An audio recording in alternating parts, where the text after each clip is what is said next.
Kind of a lazy morning, huh? Yeah. Ugh. We want to do this? Of course we want to do this. 55 degrees, 10 degrees warmer than 24 hours ago. T-Rex. Steve, are you going to be joining us this morning? Did you have a rough night or what? Okay, it's just you and me, T-Rex. Down easy. Take it easy.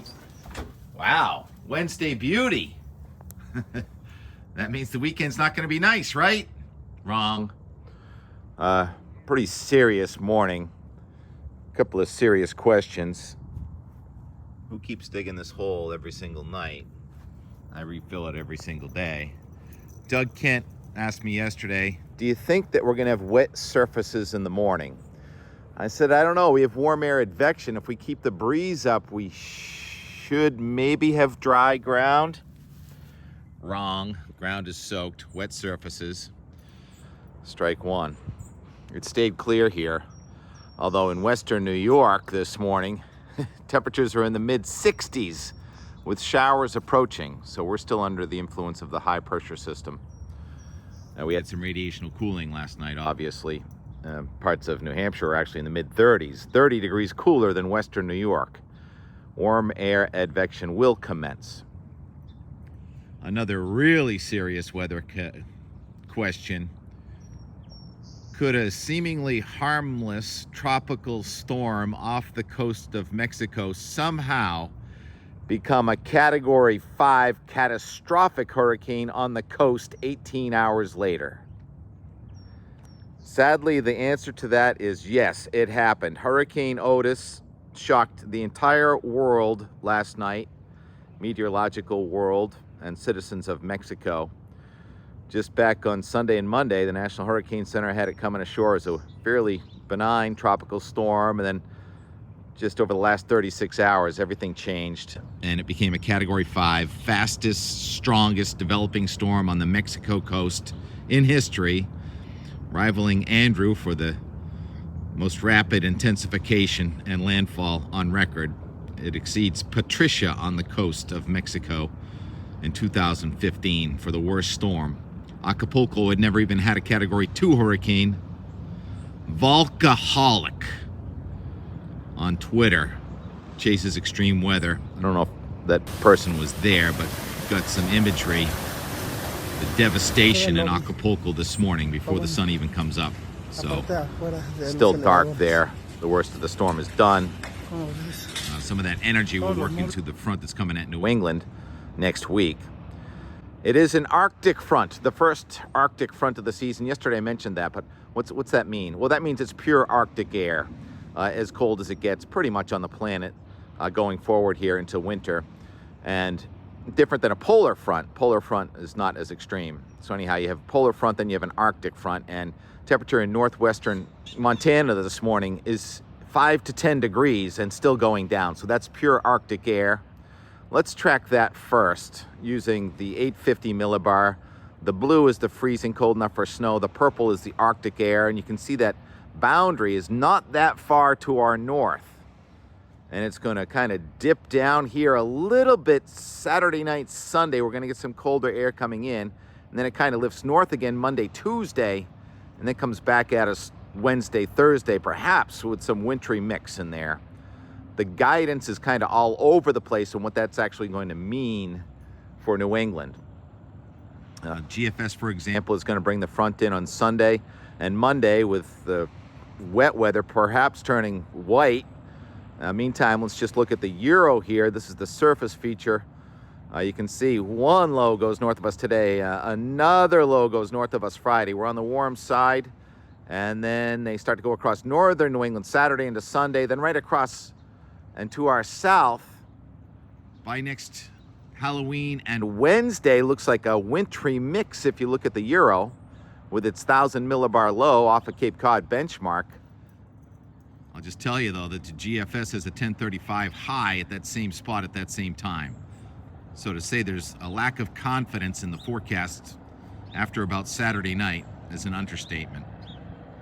What's going on out there, guys? What are you looking for? Your lobster pots? They're under there somewhere. I know they are. And what about today? It's so beautiful right now. Well, the forecast for today is for clouds to increase rapidly and some showers to develop some sprinkles around here, so it's not going to qualify as a total Wednesday beauty. I can't remember the last time we had a day of full sunshine here in southeastern Massachusetts. So warm air advection shall commence. The wind out of the southwest, I think, is going to gust 15 to 20 miles an hour anyway this afternoon, and again probably off and on through Saturday. So not the warmest October 25 to 27 on record. That happened when I was 2 months old, not even 2 months old, in 1963. We were 82 to 85 degrees, October 25, 26, 27. What about Tammy? Still looks like Tammy's trying to attach itself to that front, doesn't it? Tammy should not pull any fast ones in the intensity department, but could pull a fast one in the tracking department, being near Bermuda next few days, and then likely staying well to our east next week as we have bigger fish to fry, with the possibility of early winter type weather here coming in. Either way, whether we get snow or not, it will be cold enough for the snow guns to turn on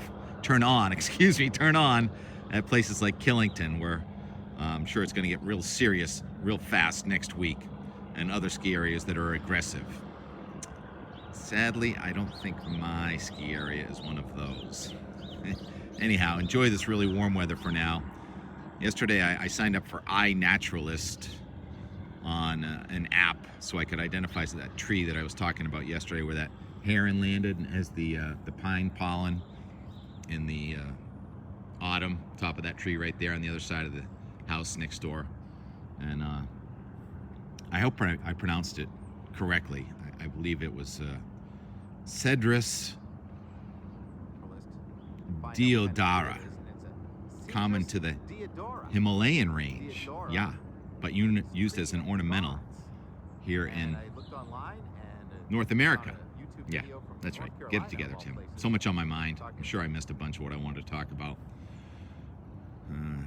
Feel terrible for the citizens of Acapulco, and kind of looking forward to some wintry weather coming at us next week, but it's not going to be a full-on winter blast. I think it will return to warmer weather within 10 to 15 days. Talk to you later. Check it out. It's calm. Not even 10 o'clock in the morning yet. And those birds I talked about in the video this morning, which you haven't seen yet, well, you probably saw it yesterday. Anyhow, the cormorants, I think the cormorants literally streaming in endless. It's fascinating, isn't it? Bedazzled by beauty and a boat. The heron in the video yesterday, which was actually this morning, but the end more comes out the next day, right? The heron landed right up there, and I downloaded an app called Naturalist. There's another one right down there, same kind of tree. Curious what kind of tree this is. And what kind of tree is it? Cedrus Deodara. Cedrus Deodara. And Deodara means tree of the gods. And it's common in the Himalayan range, believe it or not. It's a high elevation tree that is used quite commonly in North America as an ornamental tree. And the identification I used was iNaturalist, and I watched a video from the University of North Carolina. There's a good video there, and he talks about how they're fairly common in the United States. And the cones, quite polleny, come down this time of year. They come down and they really kind of make a mess, but they're easy to scoop up. And you can see the pollen coming out of there. Yeah, do that again. Yeah, nice pollen. So there's your fall pollen. And another question answered on a beautiful Tuesday. There are some clouds lurking out there. What's the rest of the day to have to offer? Vitamin D this morning. The video I found also said that this is a true cedar. And I didn't think it looked like a true cedar. It doesn't look more like a spruce or something like that. But he said a lot of what we call cedar around here are actually juniper. So the plot thickens. Want to go tree hunting today? No, gotta do some work. Gotta do some pruning. Like my neighbor Art has been doing a very good job today cleaning up the front yard. Coming on 4 o'clock. Let's consider this dirty warm-up a warm front. Usually there's a boundary between departing cold and advancing warmth. And we even have a little virga this afternoon. A thicker cloud over there, dropping that little bit of gray curtain. There is a sprinkle, probably not reaching the ground. Radar has shown a couple of echoes this afternoon. And the air is coming in from the southwest, which, if you like warm weather, is best. Pretty much come here every day. You're right. Look at that. Custom. You saw it yesterday. Look at this brand new door. Just amazing. People around here do some good work. Oh, and here comes the sun. Yesterday I got here and the sun disappeared. This time it's gonna come out for us. And watch this tree change by the minute. Looking way up there, cirrocumulus. Cirrocumulus usually means there's a pretty impressive weather system around here somewhere. So I don't think we're gonna have the best Wednesday. And the question Doug asked, are we going to have dew in the morning? It makes a difference if you try and do some painting. Euro says yes, dew, light winds, and temperature cools to the dew point. GFS says no dew, it's going to be too windy. So far the GFS has been too windy with its forecast. So did we have dew? 5:42. Did not pursue the cormorants today, and I'm not going to chase the sunset. From now on, to see the sunset, I'm going to have to go down the road and around the corner. So we'll just leave it at this. Anti-crepuscular rays when they shoot from the horizon upward. That's what those are. Bruins finish a road trip. Still undefeated, coming home. Hopefully still undefeated. Just going for my evening walk and encountering the whitest skunk